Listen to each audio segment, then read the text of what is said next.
you seen it was on Reddit today? A Ukrainian drone hovers right over two Russians in a foxhole. And these two Russian men are like practically sleeping, nearly cuddling in this foxhole. And you watch these drones, they drop with such precision. As I watch the bomb fall, I'm like, oh, it looks like it's a little off. It's a little off. No, they're never off. They can hit hatches and tanks. They can hit, like, I swear if I held my palm out, they'd hit it. They're so good at it. They should just start hitting them in the head with like rocks. like add some humiliation to it. Like from Russian colonel taken out by a magic 8-ball today. Dropped by a Ukrainian kid plays COD. Yeah, when we thought about war, we never imagined they'd be using the kill streaks on us. They dropped this bomb in there, and immediately something flies out that I thought was a body, but no one else seemed to think it was, so I don't know. And then the two of them seem okay.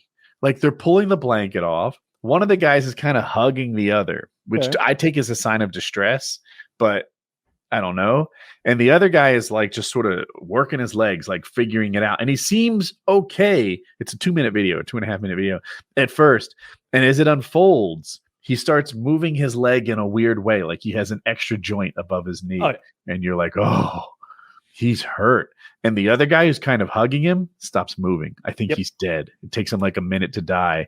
And then the first guy with the bad leg, I think he's dead too. And the footage just ends.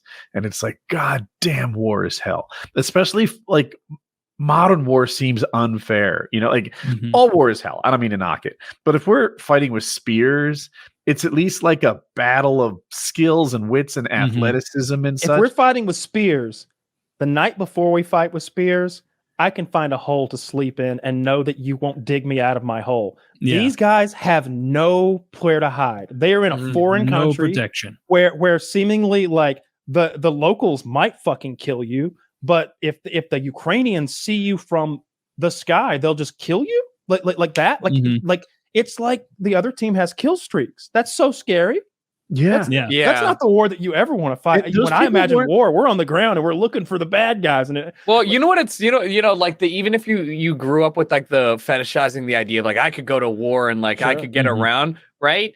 It very much highlights at this point in time, war is even more RNG in terms of like you are just not going to be safe at any point. You could just all of a sudden be out on patrol and it's like the thermal drone saw you. I'm sorry. Like there's no fighting back. We're not unskilled. I'm sorry. Like what's the counter? Oregon No reckless. You just get notified. You were spotted by a thermal drone. You are dead. Just like cool. Yeah. You have to see the footage because every once in a we've all seen so much death and carnage on the internet that we're numb to it.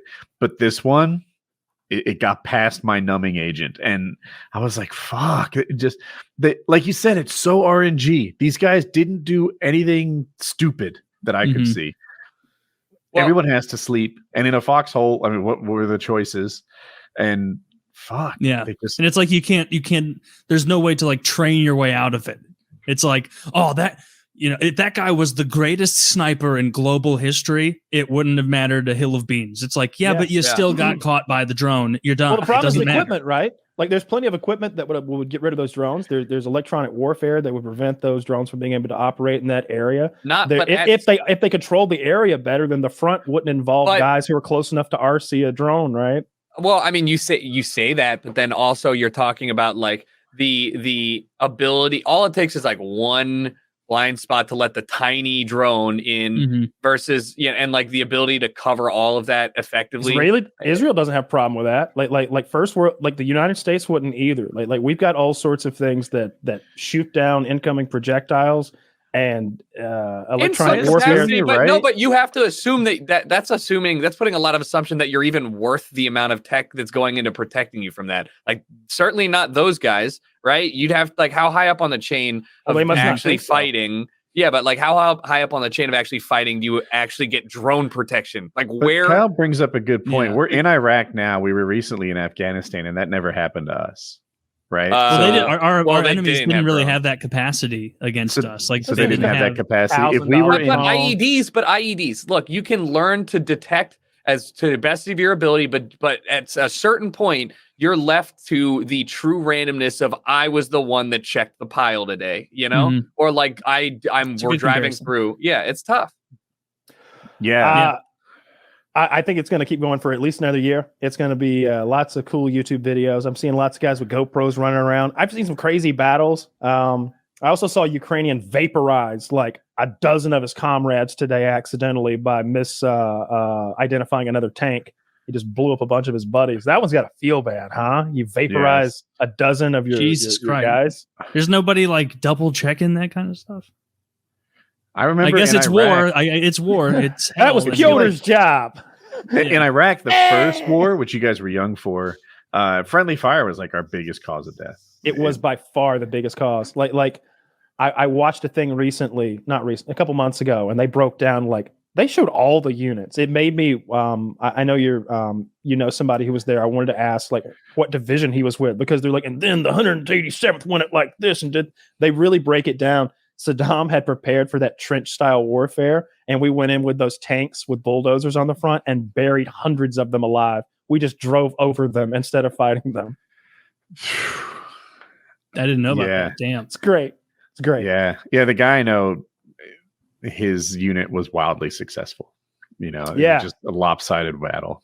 They showed and then a unit of 13 Bradley vehicles and 7 show and so's broke off to the left, but they destroyed everything they ran into, so it was okay. And it was like every time the Americans would make a little mistake, it'd be like, but they just killed everyone and it worked out. The only thing, but for the 6th time, they didn't have tanks. Yeah. No, they did. The Iraqis. It was the range.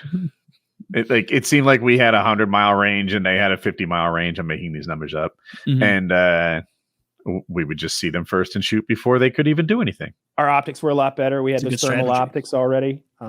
It was a real shooting gallery. They killed a lot of Iraqis on that. What do they call it? The Road of Death or something? Yeah, I remember. I think they call it the Highway Road of Death that they blamed on the Russians in Call of Duty. They were like, that whole entire mission is the Russians doing the exact same thing, and you're like, I just feel like this went differently in my head. It did. Dude, it's funny. The U.S. military is not completely innocent, right? We've done our shit. It's like, how dare they attack civilians? Oh, really? Was Hiroshima a military site? Yeah. I think it was. It's like we're in a bit of a glass house. Fire. I think Hiroshima was a military site. Those damn Russians did that. There. They were building stuff in. I'm sure a lot of them made it, though. I'm sure a lot of them made it. They were probably workers in the weapons factories. Complicit everyone. I bet when you get to that portion of the road, when you get to that portion of the road we just saw, I bet there's a bit of a feeling like, all right, we get through this part home free. There's 600 cars there. There's a guy driving. He was like, come on, you think they're just gonna blow us up? Come on, they're not gonna shoot us. They see we're giving up and running away. Oh no. And they did. They killed them all. There's that famous shot of a human skeleton, and it looks like something right out of Terminator. And there's the flashbacks in Terminator where they show the nuclear future with the skeletons and cars hanging on to steering wheels. They did that. We did that, I guess. I don't know. If I could say we when UGA is number one, I can say we when we blew up Iraqis too. Yeah, for sure. Those are the rules.